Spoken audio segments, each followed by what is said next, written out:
Piles বা অর্শ রোগের লক্ষণ কী এবং এটার সমাধান কী?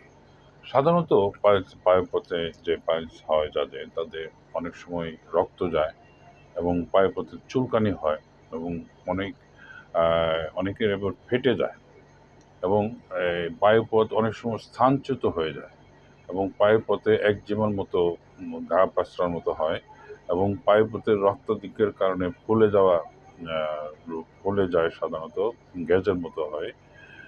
এইসব রোগগুলি সাধারণত পাইলসের লক্ষণ এবং বা গ্যাজের লক্ষণ। এটি অনেক সময় রোগীরা এই লক্ষণ প্রকাশ পেলে বসতেও পারে না।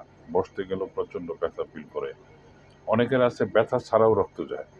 সবই পাইলসের ভিতরে পড়ে এবং এটি সমাধান হিসেবে আপনারা যদি জার্মানি R13 এই ওষুধটি সেবন করতে পারেন। এছাড়া অন্যান্য জার্মানি ওষুধ যেমন হ্যামামালিজ, মিলিফোলিয়াম, অ্যাসিডনাইট এবং রেটিনহিয়া, অ্যাসকুলাসিভ এইসব ওষুধগুলি সেবন করতে পারেন। ভালো থাকবেন।